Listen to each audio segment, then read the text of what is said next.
Hey everybody, welcome back to Corpse Factory, where we're on an El Scorcherino of a day. Therefore, we have a trusty ice pack with us to keep us alive in this godforsaken box room of an office. Anyway, on the last episode, I'm going to say that on the last run. It's not really one of those games. On the last episode, we had a bit of a mental breakdown. We were like, no, we are like, in control of everything. They should be dead. Why are they not dead? I'll kill them. We went a bit insane. Got caught by a security guard who turned out to be, name Kenji. I think he's called Kenji, or downstairs neighbor. And basically we said like, oh, okay, we're not on a meds. We had a really tough time. Someone at work, hit us. That was true. And we just like lashed out. Fortunately, we weren't like, prosecuted in any way, and we've come home now. But we are definitely showing like a dark side to ourselves. Anyway, without further ado, let's get back down to action. To my absolute delight, I woke up this morning feeling really refreshed. I was worried that my temporary incarceration at the mall would continue to stress me out today. Thankfully, my fears were unfounded. I spent the early morning cleaning up my room. I had to use some elbow grease to get a few specks of blood out of the carpet, and to clean a bit of lipstick off my mirror. I even took my medication with a tall glass of water, and I didn't skip the pills I don't like this time. It will be some time before I feel stable, maybe in a few weeks, but the fact I'm already taking steps forward has done wonders for my mood. Today is a day to stay inside and work on me. I can't have another incident like yesterday. I can't break down in public and put myself at risk. I can't break down at home again and feed on my insecurities and anxieties. I need to be strong for Corpse Girl. For me. With my room now clean, I decide to spend a little time tidying the rest of my apartment. As I work, I make myself a new mental checklist of commitments. Noriko's promise list, if you will. Commitment number 1. I'm not going to lose my shit if a victim doesn't meet their demise. Just because that twin woman didn't kill herself doesn't mean I'm a failure. I had 3 successes before her, and I'll have more successes again.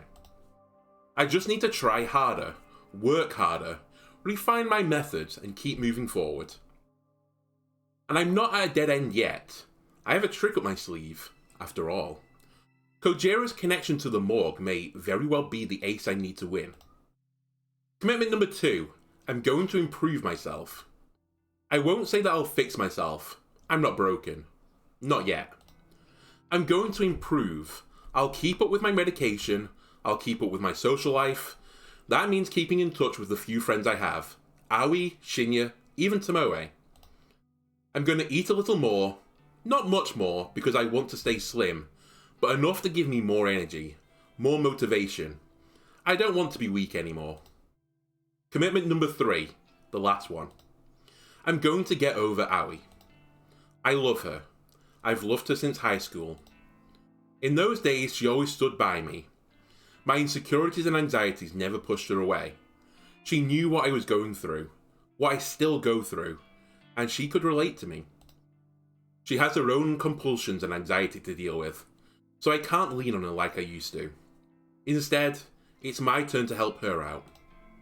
But I will move on from obsessing over her.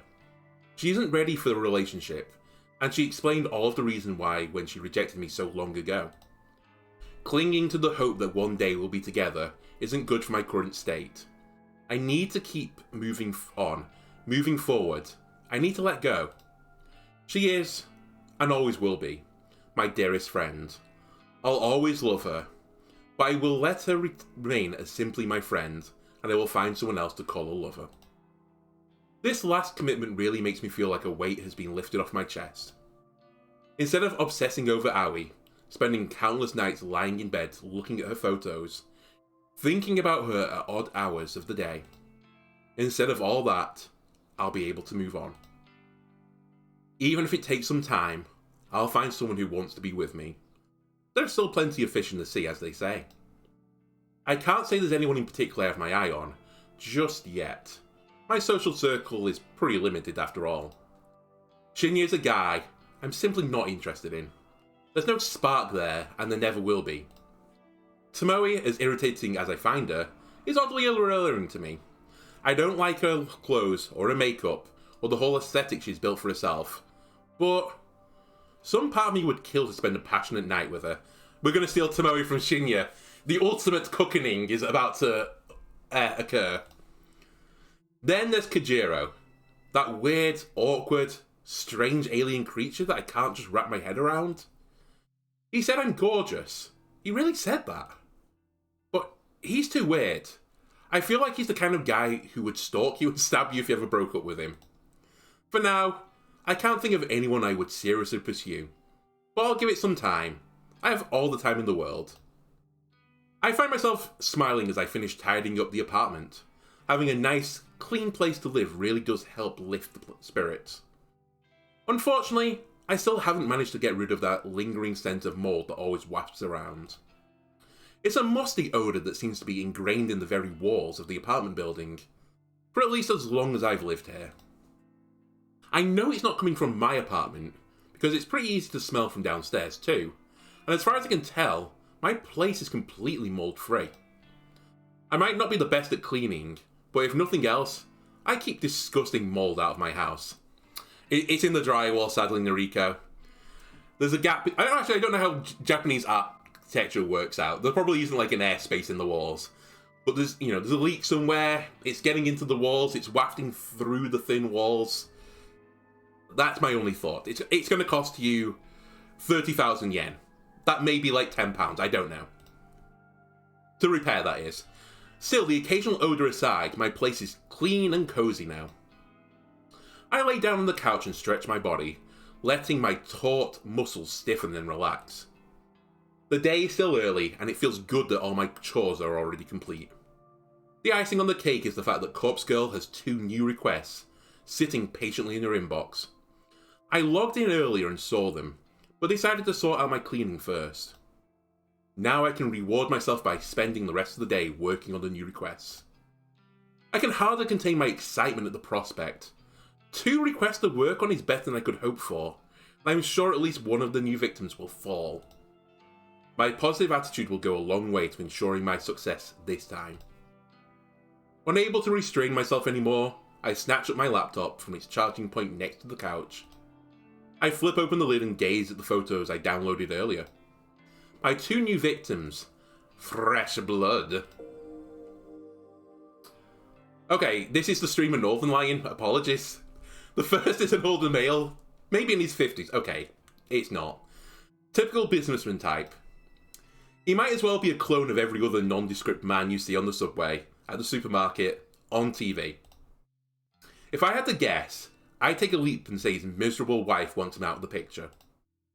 Maybe she's unhappy with their finances, or she's having an affair, or she's just tired of his cloned face and his cloned personality. Right, Noriko, he's just bald. It affects everyone eventually, especially men. Some earlier than others. Like, honestly, I don't think he looks 50 in this picture. Maybe, he looks older than in his 30s. But if you said, this guy is, 35, I'd believe it. I wouldn't call him an alien because he's bald. It's offensive to aliens as well. Regardless, someone wants this unremarkable man removed from the face of this unremarkable world. The second victim is much, much more interesting. It's an alien. Oh. 2 things strike me as noteworthy about this photo. Firstly, the cleavage, of course. Secondly, the image is a photograph of a photograph. Somebody has snapped a picture of an actual physical photo and uploaded it to the site. Honestly, that's lazy. I'd have cropped the rest of that out. The photograph is in good condition, as though its owner values it above all else. The signature is scribbled across it in white ink. It's an autographed photo of someone who is perhaps moderately famous. I don't recognize the woman in question, and the signature is such a mess that I can't make out even a single kanji in her name. Okay, we're gonna do it.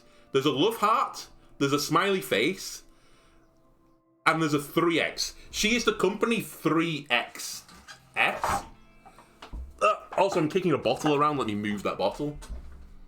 This is the personification of 3XS. Regardless, I would be willing to bet that the disgruntled fan is requesting her death. If she's an idol, or a singer, or an actor, it wouldn't be unheard of for something like this to happen. A fanboy gets to meet her a few times. They shake hands at events, whatever. He asks her out, and she politely declines. And then the obsession begins. If the fanboy can't have her, no one can. Kill her! Kill her! Well, that's the theory I slowly pieced together as I examined some of the finer details of the photo. Honestly, I think along those lines, I think it'd be a competitor in the market or the industry. You know, someone else wanted this modelling job, and they didn't get it. She got it instead. 3XS got it instead. Take a picture of her. Get it onto Corpse Girl's website. The reason behind the request don't matter. They never matter. I'll kill them all the same. I'm going to work on the woman's photo first. I'll timestamp her photo with tomorrow's date and send it to her this afternoon. That should give her about 24 hours to give up on life and light herself on fire. Maybe I'll do the same with the businessman. I'll give him a timestamp and set 24 hours from when I send the photo. It'll be kind of fun to schedule 2 deaths to occur around the same time. It'll make tomorrow a very exciting day. With my goals set, I load up the database of the deceased and get to work.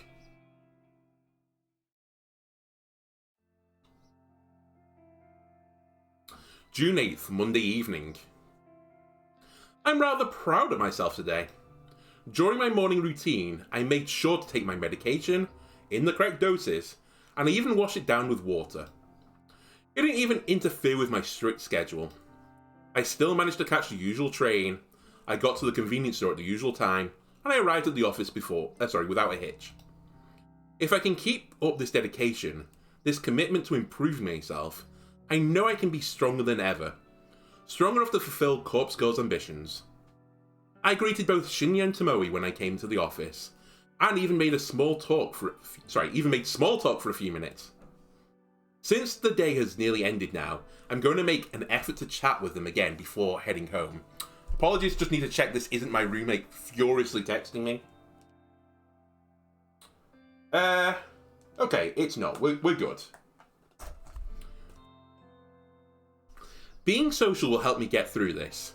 That's what Aoi used to tell me anyway. At least before she stopped being social herself. It's about 5:45 PM, and although both of my latest victims should have killed themselves by now, I don't feel the need to obsessively check for their obituaries. I have a news alert set on my phone, of course. If it uncovers anything, I'll be notified.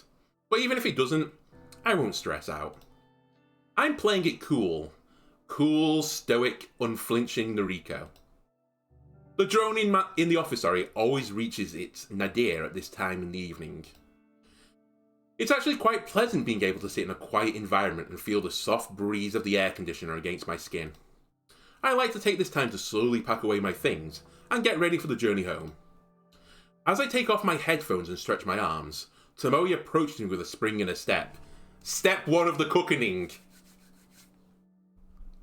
Yo, what up, slut? Still stage 1! About a week ago, I would have taken Tomoe's greeting as an insult. Now that I know her a little better, I can tell she's actually just been affectionate. Despite any differences we might have once had, she really seems to have warmed up to me lately. Hello. How did your day go? Same old. What about you? Tomoe, if I could be any enzyme, I'd like to be DNA helicase, because I'd like to unzip your genes. Hey. It went well, thanks. No. Good to hear. Shinya and I are supposed to go out tonight, but... Oh? Step number 2 beginning, Noriko. What's wrong? No, don't ask what's wrong, Noriko. You move in for the kill. Hasn't he seemed, kinda off today? Alright, I guess. He can barely look me in the eye. Really? I spoke to him this morning. He seemed okay. You don't reckon he's seen another woman, do ya? Huh? Another woman? Some fragment of a memory, some glimpse of a murky recollection, flutters around the corners of my mind, just out of reach. Shinya and another woman? Something is on the tip of my tongue, but I can't quite formulate my thoughts. Shinya isn't the type to cheat, though, so I don't know. Cheating? No. Shinya wouldn't do that. He was so nervous when he spoke to me about being pressured into sex. Oh, that's it. The memory that was flirting around the edges of my consciousness has come into the light. Shinya spoke to me hypothetically about being pressured into sex. He said Tomoe wasn't the one pressuring him. So who was he talking about? Is this something I should talk to Tomoe about? If Shinya really is having a hard time and acting differently around Tomoe, then their relationship could really be in trouble. But is it even my place to say anything? Shinya spoke to me in confidence. He's my friend. But Tomoe's my friend too, and she seems genuinely worried about him. I take a deep breath. This is just office drama, like usual. Noriko would normally just reject it all and ignore these people. She wouldn't give it a second thought. But that's unhealthy, anxious, scared, weak Noriko. I don't want to be that girl anymore. I can be more than that. I'm improving day by day. And part of that improvement involves being more social. It's good for me, right? Shinya and Tomoe are my friends. People want their friends to be happy. That's normal. That's normal. That's normal, right? I think so. Therefore, I want them to be happy. Together. I swallow hard and speak my mind. Tomoe, I think that Shinya may be involved. Okay, Noriko, that's not what I would say. But if you want to go around the Cuckening route, this was a great idea. What? Are you serious?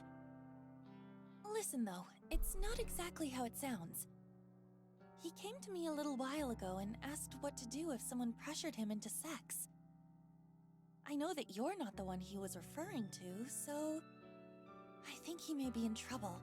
I think someone else might be forcing him to do something he doesn't want to do.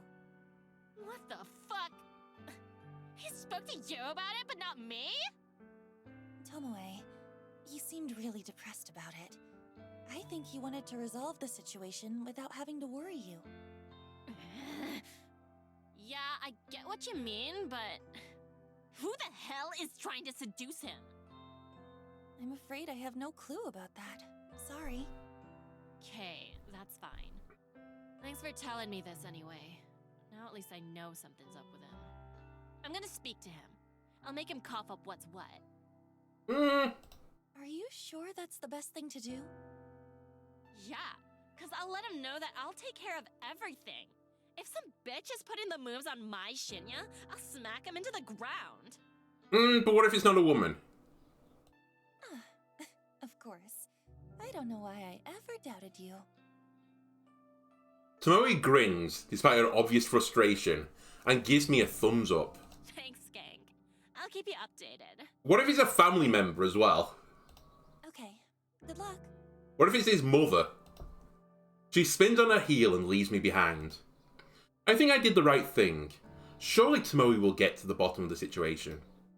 I watch as she wanders over to Shinya's desk. They exchange a few words that I can't hear from my position.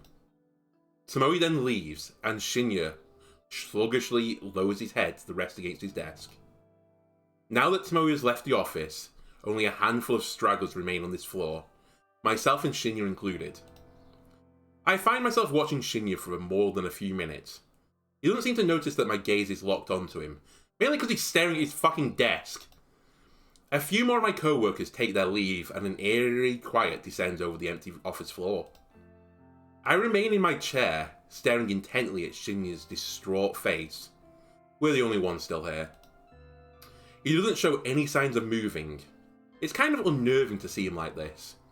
It's not like he's the peppiest or most energetic person I've ever met, but to see him so drained and motionless makes me feel uncomfortable. I owe it to my newest convictions to go and talk to Shinya. More than that, I owe it to him. I find myself striding toward his desk before my mind even registers that I'm moving. This feels like an awful idea. I think we've made a terrible play here. Hey. I'm slightly startled when he immediately looks up at me. The sudden movement is reminiscent of a corpse springing to life in a B-grade zombie film. Oh, Noriko. Not feeling well? Not really. shouldn't be here if I'm unwell. Hello, Bessie. Would you like to join, co-host? You coming up? Are you just going to sit behind me and meow at me? I didn't mean to worry you. Don't sweat it. I'll, take my leave then. If he leaves now, he'll take away the greatest part. No. If he leaves now, I won't feel like I've done anything to help him. As awkward as it feels to pry into his personal affairs, I need to dig deeper if I'm going to try and help him feel better. But what should I even say? Ah! Are you having trouble with Tomoe, or tell me what's wrong? Honestly, I don't think we say, are you having trouble with Tomoe?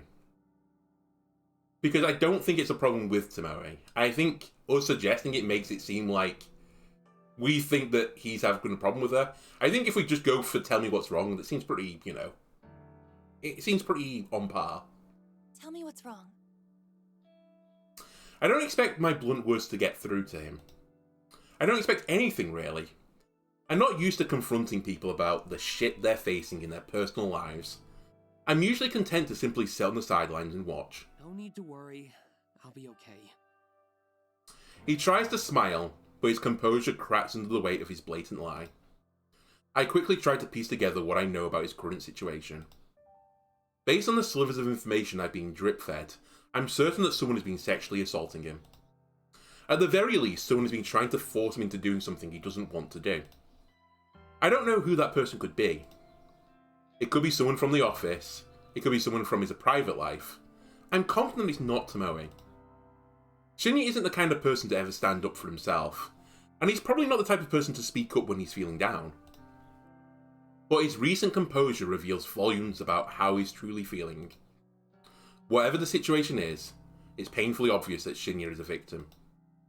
Whatever is happening in his life is not his fault, and he's too proud or stoic or embarrassed to seek help, even from his own girlfriend. If I don't put one foot forward and cut to the chase, chances are Shinya will never build up the courage to ask for help before it's too late. Someone is sexually assaulting you, right? He doesn't say anything. He doesn't even flinch, which I have to give him credit for. This is a guy that couldn't keep from blushing the last time the word sex was mentioned around him. Yes. His calm response and even calmer demeanour divulges his inner turmoil. I see. I don't know what to say next. I see probably wasn't the best starting point, but I am truly at a loss for words. He confessed so readily and I expected more resistance. Can you tell me who it is? I can't tell anyone. Not you. Not Tomoe.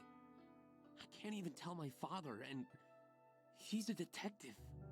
A powerful authority figure.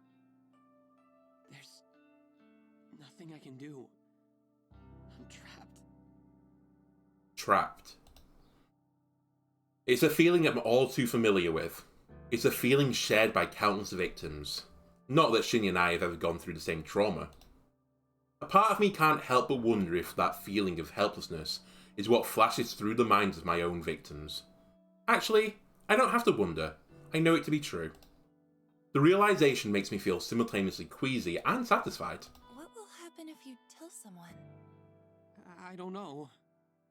If the truth comes out, I could lose my job. I could lose Tomoe. Oh? Is it a relation then of Tomoe? Maybe someone we don't know? His job? Then, it's somebody we work with. Somebody in this very office has been taking advantage of Shinya. How would you lose Tomoe as well, though? Maybe it's the manager, then. Somebody here, then. I speak my thoughts aloud and he looks directly at me. How? You're worried you'll lose your job if you come forward. It's obvious. Sorry. I'm not trying to sound rude. If this person found out you came forward, you'd lose your job. Then it's someone in power. A manager. An exec. And that's why you can't tell me. That's right. I nod. I can see the predicament. So, You don't have to say another word to me. Huh? It wouldn't be your fault if I stumbled upon someone assaulting you. It wouldn't be your fault if I was around to witness it. Noriko. A gleam of resolution sparkles from deep within Shinya's cloudy eyes. It's almost as if he's come up with a brilliant scheme. A scheme that I not so subtly planted within his mind. Shinya takes a deep breath before collecting his bag. I'm taking the elevator up to the executive offices. Please don't follow me. Wink, wink. With that, he gently pushes past me and makes a beeline for the elevator. As the doors close behind him, and the familiar thrum of the elevator pans out around me, I stand still and close my eyes. I count to 100 in my head, giving Shinya a generous head start.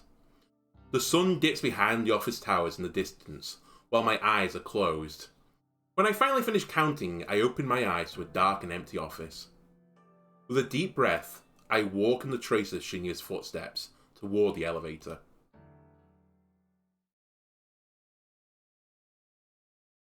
I've never been to this level of the building before. What reason would I have to visit the executive's office? Honestly, this is kind of what I'm thinking right now.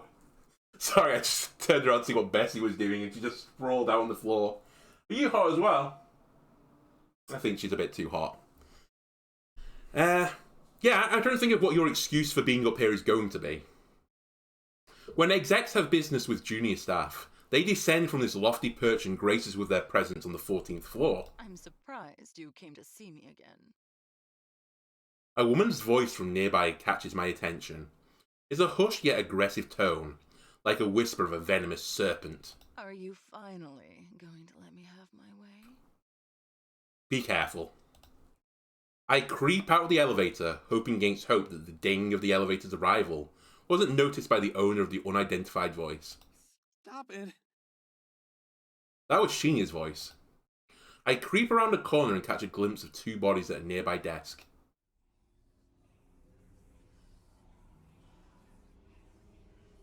Come on now. I'm tired of playing games with you. You want to please me, don't you? I'm your superior after all. She's going on the list. How can you expect to get ahead in this company without sucking up to your superiors? Tomoe Ida. The executive with Shinya's career in her hands. The very same woman who blamed Shinya for the mishap with hiring Aoi. So that whole situation was more in depth than I originally thought. It was never about Aoi.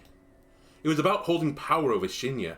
Miss Ida, please, I just came here to... Oh, I don't want to hear it. Take your shirt off. I swallowed hard. I knew that Shinya was in trouble, but I didn't expect things to escalate this quickly. I don't have time to think rationally. I stride forward rather loudly and purposefully bump into a desk, sending a potted plant tumbling to the carpeted floor with a dull thump.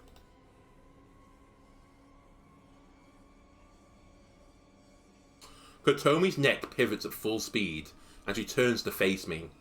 Her eyes narrow into hateful slits as she withdraws from Shinya.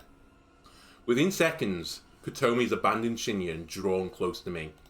Kurosawa, what in hell's name do you think you're doing here? This level is for executives only.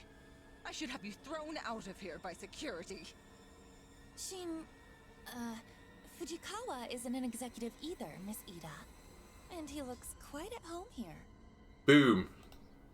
Shinya stands in the background, shyly tidying his shirt. Kotomi's eyes somehow narrow even further, to the point where I'm certain she can't possibly see anything. Fujikawa's business here is none of your concern, Kurosawa. Leave. Now, or I'll have you forcefully removed. I fold my arms over my chest and dig my heels into the ground.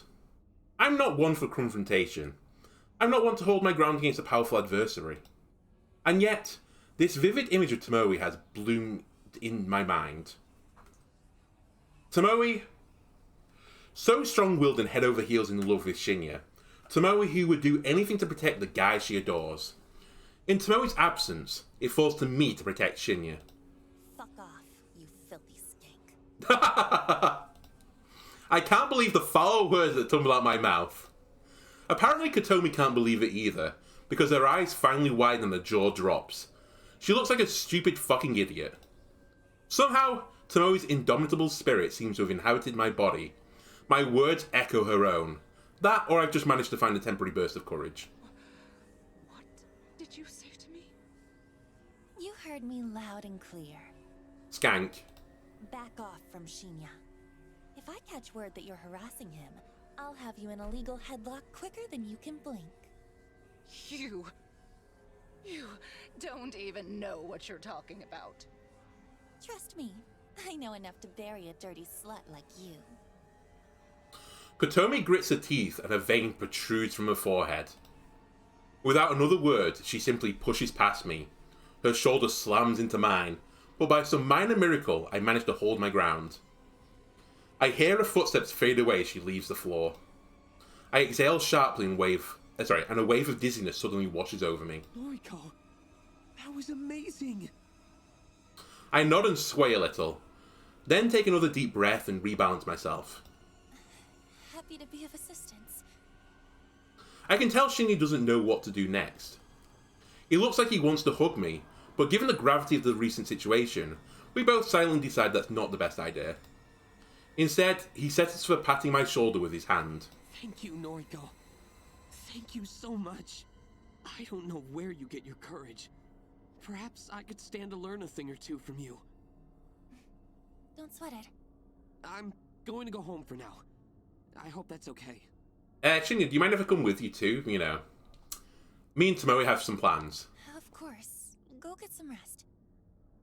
Shinya smiles for the first time in a while, and he releases his hand from my shoulder. After he's gone, I collapse into a nearby chair and listen to the frenzied sound of blood pounding through my veins.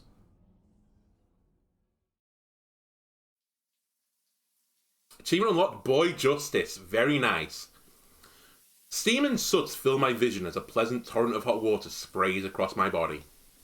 The tiles on the shower wall are polished to a pearly sheen, so much so that I can see my own hulking and beautifully ugly reflection in them. The shadow in the reflection has a dark, matted hair in her eyes. I don't know if she can see me like I can see her. I wipe my hair from my eyes and stare into space, trying to shake the abstract thoughts from my mind. It wasn't until my phone springs to life from the bathroom countertop that my thoughts return to the present. I startle at the noise. I peer through the shower's glass door, but it's impossible to make out the name flashing on the phone screen thanks to the steam that has fogged up the glass. Aoi is the only person who regularly calls me, so it could be her ringing. Or it could be a spam caller, trying to sell me something I really don't need. But I may just cave in and buy it anyway, because it's a nice feeling that someone thought to call me.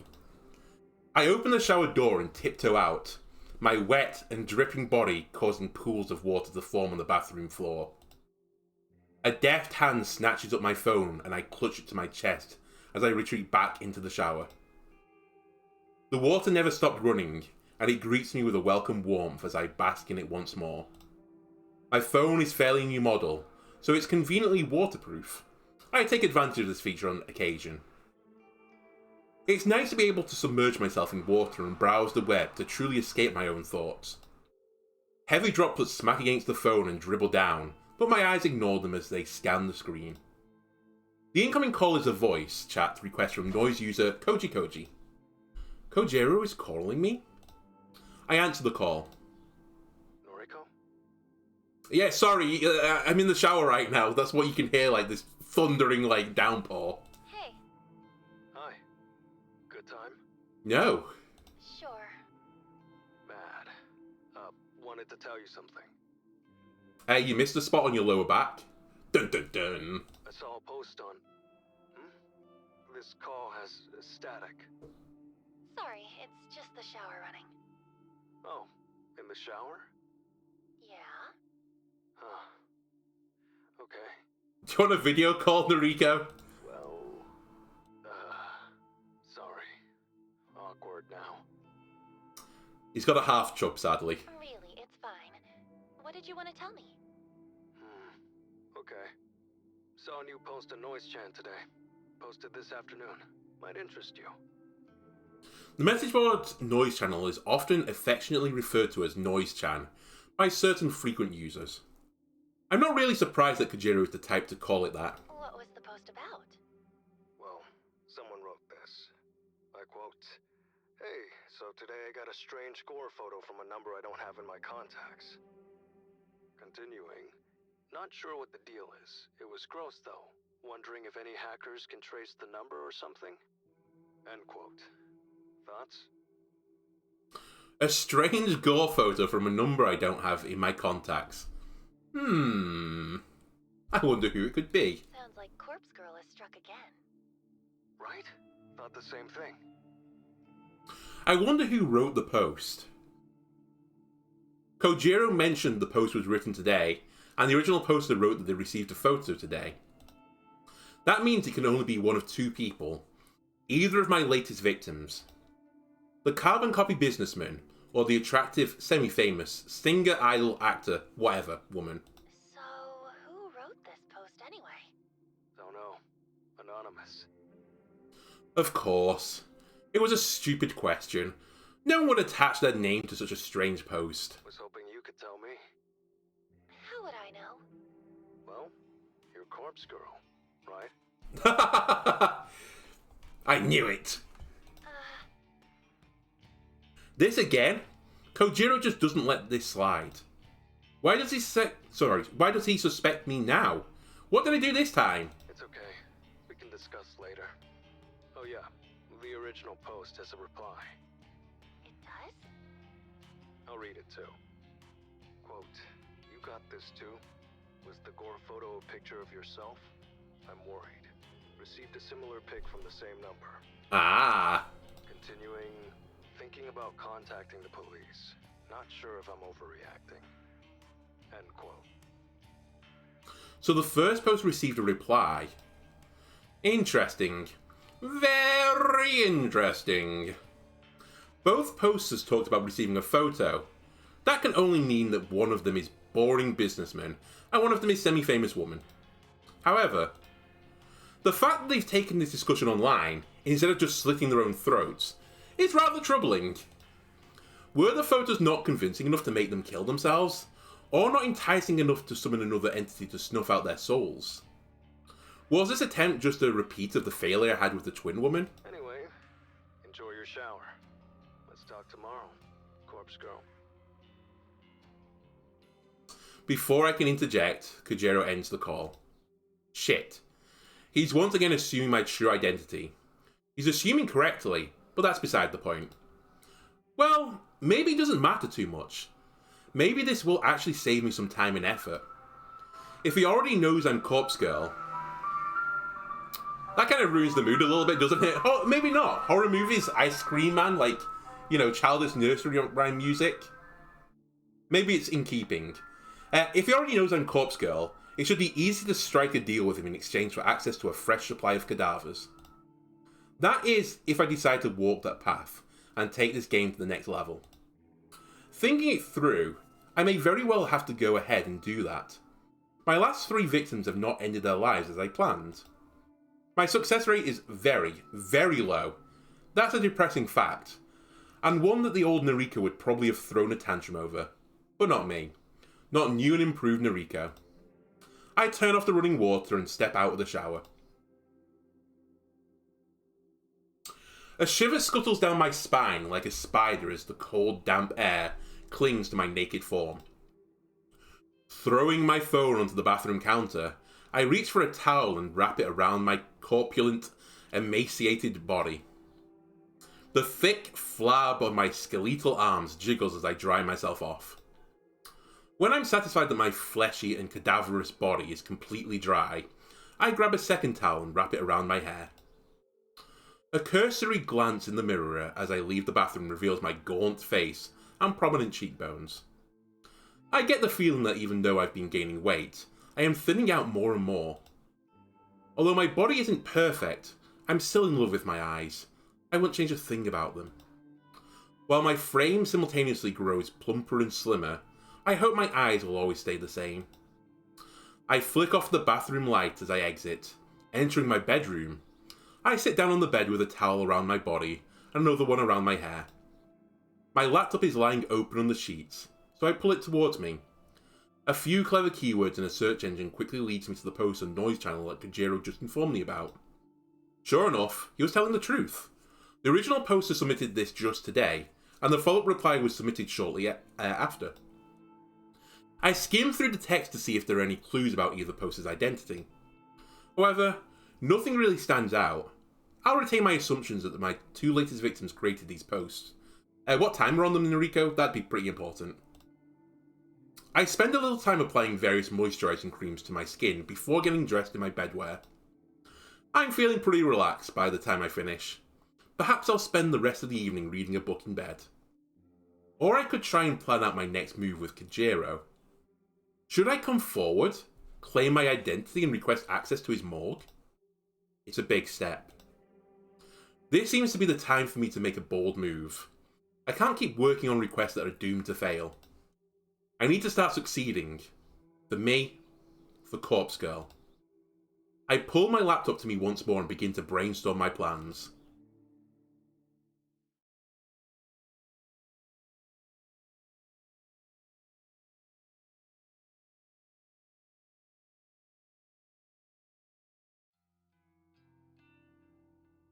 Tuesday, June 9th, evening. Okay, I think I'll call this episode here. I promise you though, the Cuckening will happen. We have 2 goals now, 2 commitments. Become Corpse Girl and have a night of passionate lovemaking with Tomoe. Anyway, if you enjoyed this episode, remember to leave a like and subscribe, everything helps me out. And I'll see you on the next part, where hopefully I'm not in an oven. Goodbye.